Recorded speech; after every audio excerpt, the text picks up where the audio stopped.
الحمدللہ رب العالمین والصلاة والسلام علی سید المرسلین وعلی آلہ وصحبہ وسلم۔ ناظرین، آج ہم صدقہ فطر کے تعلق سے بات کرنے جا رہے ہیں۔ نبی اکرم صلی اللہ تعالیٰ علیہ وسلم کا فرمان ہے، آپ نے صحابہ سے یہ کہا کہ جاؤ اور مدینہ کی گلیوں میں یہ آواز لگاؤ کہ صدقہ فطر واجب ہے۔ صدقہ فطر مینڈیٹری ہے، فرض ہے۔ بہرکیف آج ہم اس چیز پہ بیٹھے ہوئے ہیں کہ ہم صدقہ فطر کتنا ہے اور کتنا دیں۔ جیسا کہ نبی اکرم صلی اللہ تعالیٰ علیہ وسلم کا فرمان ہے کہ صدقہ فطر ہر ایک آزاد مرد اور آزاد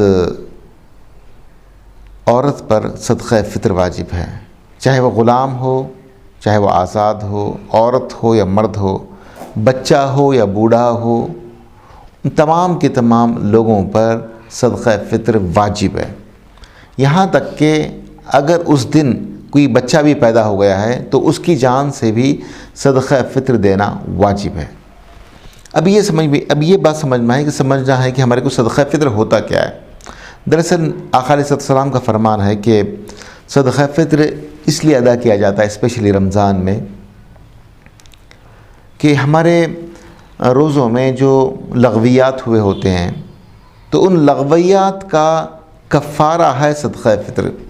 اور ایک بات ذہن نشین کر لیں آپ، صدقہ فطر صرف رمضان کے ڈیوریشن میں ہی ادا کیا جاتا ہے، عید سے پہلے ادا کرنے کا حکم ہے۔ آپ عید سے پہلے یعنی اگر آپ عید کے بعد صدقہ فطر ادا کریں گے تو عام صدقہ ہوگا، صدقہ فطر میں وہ شمار نہیں ہوگا۔ تو صدقہ فطر کا ادا کرنے کا جو بہترین وقت ہے وہ عید سے پہلے عید سے آپ 2-3 روز پہلے بھی آپ ادا کر سکتے ہیں، تو سہولت ہوگی دینے والوں کو اور لینے والوں کو۔ اب دوسرا سوال یہ ہے کہ صدقہ فطر ہے کیا اور اس کی مقدار کتنی ہے۔ نبی اکرم صلی اللہ تعالیٰ علیہ وسلم نے فرمایا کہ صدقہ فطر ایک سا کھجور، 1 سا کشمش، 1 سا اناج یا 1 سا گندم، یہ احادیث کے الفاظ ہیں۔ تو ان 4-5 چیزوں کا ذکر ہے۔ اب یہ سمجھنا یہ کہ سا کیا ہوتا ہے۔ جیسا کہ ہمارے یہاں پہلے زمانوں میں آپ نے دیکھا ہوگا کہ سیر ہوتا تھا، اور آج بھی وہ سیر کہیں نہ کہیں بازار میں رائج ہے اور ہمارے گھروں میں بھی آپ کو وہ سیر ملے گا۔ اسی طرح مدینے میں اور حجاز میں ڈیفرنٹ ٹائپس آف سا ہوا کرتے تھے، الگ الگ ٹائپ کے سا ہوتے تھے۔ اگر مدینے میں جو سا مراد لی گئی ہے، جو اللہ کے رسول نے ڈیفائن کیا ہے کہ یہ جو سا کے حساب سے آپ کو 1 سا دینا پڑے گا، اب دیکھیے اس کو اگر سے یہاں پر کیلکولیٹ کریں گے تو 1 سا میں 2730 گرام آتے ہیں۔ مطلب کیا کہ 2 کلو 730 گرام ہر ایک شخص پر دینا واجب ہے۔ اب گندم آپ 2 کلو 730 گرام آپ اس کو راؤنڈ اباؤٹ کر لیجئے، بہتر ہوگا 3 کلو، ہارڈلی تھوڑا تو ہی بچتا ہے، تو 3 کلو آپ سمجھ لیں کہ 3 کلو صدقہ فطر ہم سب پر واجب ہے۔ چاہے آپ گندم 3 کلو دے دیں یا 3 کلو آپ کھجور دے دیں یا آپ کشمش دے دیں یا جو دے دیں، آپ کچھ بھی آپ دے سکتے ہیں۔ اب یہ ایک بات ہو گئی کہ آپ اپنے استطاعت کے مطابق دیں۔ اگر آپ کو اللہ نے نوازا ہے تو آپ گھر والوں کا صدقہ فطر آپ کشمش دے دیں، یا اگر اللہ آپ کو اور نوازا ہے تو آپ کھجور دے سکتے ہیں، ورنہ گندم وہی دیں جو آپ کھا رہے ہوں۔ آپ یہ نہیں کہ آپ گھر میں جو ہے آپ 70 روپے کلو جوڑ گیہوں کھا رہے ہیں آپ، اور آپ صدقہ فطر جو دے رہے ہیں وہ 20-30 روپے والا دے رہے ہیں، ایسا نہیں ہوگا۔ آپ جو اگر سے 40 روپے والا پر کیجی آپ گندم کھا رہے ہیں، آپ وہی آپ دیں گے۔ اب دیکھیے صدقہ فطر دینے میں افضل یہ ہے کہ آپ گندم بھی دے سکتے ہیں، یعنی گیہوں بھی دے سکتے ہیں، اس سے تو افضل یہ ہے کہ آپ اس کا آٹا پسوا کر دے دیں۔ اس سے افضل یہ ہے کہ آپ گندم کو لیکویڈیٹ کر کے گندم کے ایکچوئل مارکیٹ ویلیو نکال کر وہ مارکیٹ ویلیو آپ کسی فقیر کو دے دیں، یہ سب سے زیادہ افضل ہے۔ وہ اس لیے زیادہ افضل ہے کیونکہ وہ آپ کے صدقہ فطر سے وہ اپنے دوسرے کاموں میں بھی اس کو خرچ کر سکتا ہے۔ دیکھیے دوستو، صدقہ فطر ہر ایک بندے پر واجب ہے، اور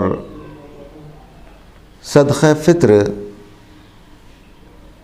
کون لیں یہ بہت امپورٹنٹ بات ہے۔ صدقہ فطر کا معاملہ یہ ہے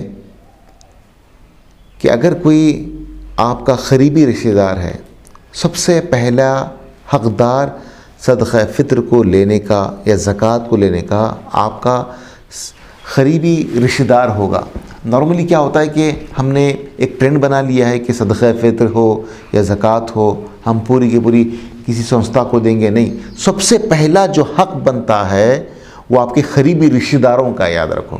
مگر ہمارے اس دور کا المیہ یہ ہے کہ ہم اپنے قریبی رشتہ داروں کو بھلا دیتے ہیں۔ تو سب سے پہلا حقدار صدقہ فطر لینے کا آپ کا قریبی بھائی یا قریبی رشتہ دار آپ کا صدقہ فطر لینے کا حقدار ہے، جس پر زکوٰۃ دینا واجب ہے، جو صاحب نصاب ہے اس پر صدقہ فطر واجب ہے۔ اور دوسری بات یہ ہے کہ نارملی ہمارے بہت سے افراد گلف کنٹریز میں ہوتے ہیں یا آؤٹ آف انڈیا ہوتے ہیں، کام کر رہے ہوتے ہیں، اور وہ وہاں سے فون کر کے کہتے ہیں کہ بھائی اماں جان، آپ بابا جان، آپ میرا صدقہ فطر آپ ادا کیجئے۔ ویسے ادا نہیں ہوگا، وہ صدقہ فطر اس کے حساب سے ادا ہوگا۔ اگر وہ 50 روپے کو کلو گندم کی روٹی یا گندم کھا رہا ہے پر کے جی، تو اس کے حساب سے ادا کیا جائے گا۔ تو اب وہ فون کر کے کہہ دے کہ بھائی میں تو سعودی میں ہوں، آپ میرا یہاں پر صدقہ فطر ادا کیے، صدقہ فطر ادا کر دیں، یہ درست نہیں ہے۔ ہاں، البتہ اگر وہ صدقہ فطر کیلکولیٹ کر کے وہاں جو کھا رہے ہیں یہاں پر دے سکتے ہیں، یہ پاسبل ہے۔ اقرا پی یو سائنس کالج میں بوائز اینڈ گرلز کے لیے ایڈمیشن کی ہوئی شروعات۔ بیجاپور شہر کے ایک بہترین ایجوکیشنل انسٹیٹیوشنز میں سے ایک اقرا پی یو سائنس کالج میں آپ کے بچوں کے اجول بھوشیہ کو سنوارنے کے لیے کوالیفائڈ اور ایکسپیرینس ٹیچرز کی بہترین ٹیم کے ساتھ well equipped laboratories, STEM lab, playground کے ساتھ ساتھ پی سی ایم بی اور نیٹ ایگزامز کے لیے بہترین آفر بھی موجود ہے، اور ساتھ ہی آپ کے بچوں کے لیے کالج بس کا انتظام بھی ہے۔ تو دیر کس بات کی، Iqra P U science college میں ایڈمیشن کے لیے نیچے دیے گئے پتے پر کانٹیکٹ کریں۔ Fatima campus, B S N L quarters road, near Mangoli base, Bijapur. نیچے دیے گئے نمبروں پر کال کر کے آپ اپنے بچوں کے اچھے فیوچر کے لیے ایک بہترین پلان تیار کر سکتے ہیں۔